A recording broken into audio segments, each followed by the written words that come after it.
சிவபெருமானின் திருவிளையாடல் புராணம். மேருவை செண்டால் அடித்த படலம். மதுரை மீண்டும் சலிக்க கவலை நீங்கிய உக்கிரபாண்டியன் மனைவி காந்திமதியுடன் இன்புற்று வாழ்ந்தான். காந்திமதி கர்ப்பமானாள். அவர்களுக்கு ஒரு அழகான ஆண் குழந்தை பிறந்தது. குழந்தைக்கு வீரபாண்டியன் என அவன் பெயர் சூட்டினான்.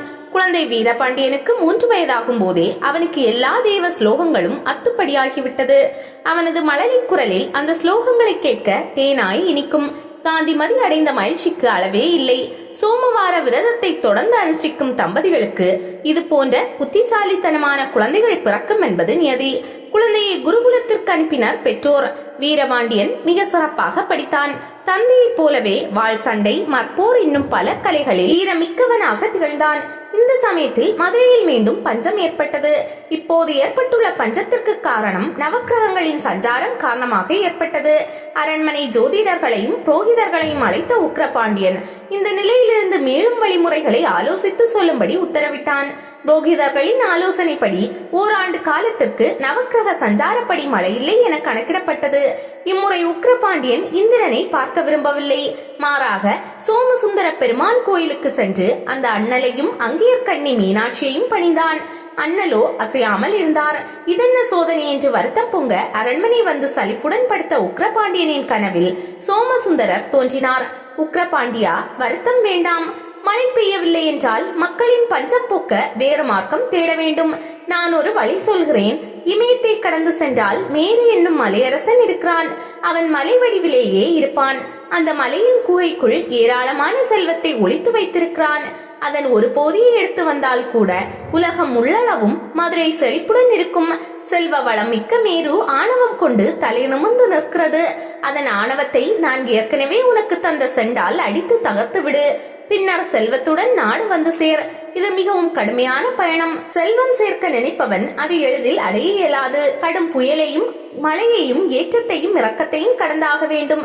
இதுவே வாழ்வியல் தத்துவம். உன் முயற்சியில் வெற்றி பெற போராடு. புறப்படி என்று சொல்லி மறைந்தார்.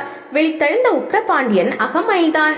செல்வம் கிடைப்பதுடன் பாண்டிய நாட்டின் பெருமை இமயத்தையும் தாண்டி மேரு மலையிலும் நிலைக்கப் போகிறது என்ற பெருமை மிளிர படைகளை அங்கு புறப்பட ஆணையிட்டான்.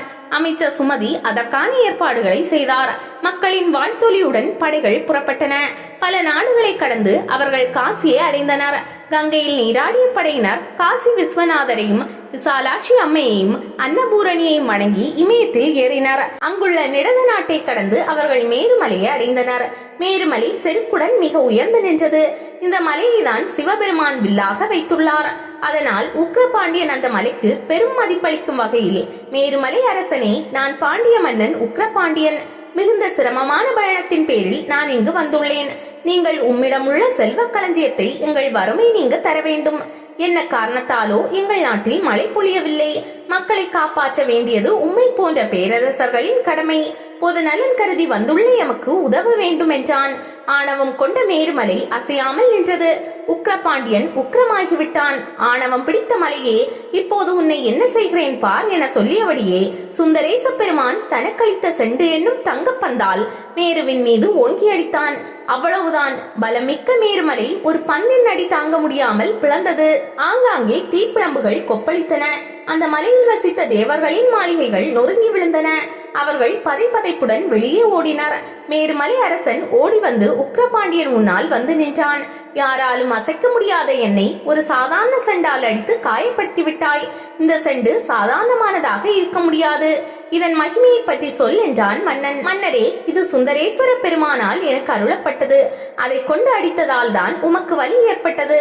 நாம் கேட்ட செல்வத்தை இனியேனும் தந்தருள வேண்டும் என்ற உக்கிரபாண்டியன், மேருமலை தெய்வமே, எங்கள் நாட்டில் மழை பொய்த்து போனதற்குரிய காரணம் மலையான உமக்கு தெரியாமல் இருக்க முடியாது. நவக்கிரக சஞ்சாரத்தை உம்மை போன்ற மலைகளால் தீர்க்க முடியாதா என்றான். மேரு அரசன் இதற்கு பதிலளித்தான். மன்னரே, நாட்டில் மழை பொய்த்ததற்கு காரணம் நவக்கிரக சாரம் மட்டுமல்ல, எனது அசட்டையும் காரணம். நான் தினமும் அங்கேயர்கண்ணி மீனாட்சியையும் சுந்தரேஸ்வர பெருமானையும் வணங்குவதற்கு விண்வழியில் சில மணி நேரங்களில் தினமும் வந்து வணங்கி செல்வேன். நான் வருவது யார் கண்களுக்கும் தெரியாது. என் வருகையால் பொதிகையிலிருந்து புறப்பட்டு வரும் காற்று தடுக்கப்பட்டு பூமியில் தவறாது மழை பெய்து வந்தது. ஒருமுறை இந்திரன் உமக்கு தந்த சோதனையால் மழை பொய்த்தது. நீர் என்னால் உருவாக்கப்பட்ட மேகதூதர்களை மீட்டு மழை பெய்ய வைத்தீர். இப்போது எனது பாவப்பட்ட செயலால் மழை பொய்த்திருக்கிறது. அதாவது சமீபத்தில் ஒரு நாள் நான் அங்கு பறந்து வந்தபோது விண்வெளியில் ஒரு அழகியை பார்த்தேன். அவள் மீது கொண்ட மயக்கத்தால் என் மதுரை பயணம் தடைப்பட்டது. அவளுடன் நான் உறவு கொண்டேன். இதனால் இறைவனை வணங்காமல் தீட்டுப்பட்டேன். அதன் பிறகு என்னால் மதுரைக்கு வர இயலாமல் ஆகிவிட்டது. ஆனாலும் என்னிடம் ஏராளமான செல்வம் இருந்ததால் இருமாந்து இங்கேயே இருந்து விட்டேன். சிவபெருமான் உனக்கருளிய செண்டால் அடிபட்டு பாவ விமோசனம் பெற்றேன். இனிமேல் நான் மீண்டும் பறக்கும் சக்தி பெறுவேன். நீர் விரும்பியபடி குகையில் இருக்கும் செல்வத்தை முழுமையாக எடுத்துக்கொள்ளலாம் என்றது. பாண்டிய படைகள் குகையை மூடியிருந்த பாறையை நகர்த்தின. அதற்குள் நம்ப முடியாத அளவிற்கு செல்வ குவியல் இருந்தது. அந்த பொற்குவியலை மலை போல் குவித்து பல குடிகளுக்கும் அளித்து பாதுகாத்தான் உக்கிரபாண்டியன். பாண்டிய நாடு முழுவதும் மீண்டும் மழை வளம் பெற்றது. எங்கும் பெருவளங்கள் கொளித்தன. அதனால் உயிர்கள் எல்லாம் பசி நீங்கி தழைத்து ஓங்கிற்று. உக்கிரபாண்டியனும் பல காலம் ஆட்சி புரிந்து தனது திருமகனாகிய வீரபாண்டியனுக்கு முடிசூட்டினான். அரசுரிமை தந்தான். பின்னர் சோமசுந்தர கடவுளின் திருவடி நீழலை அடைந்தான்.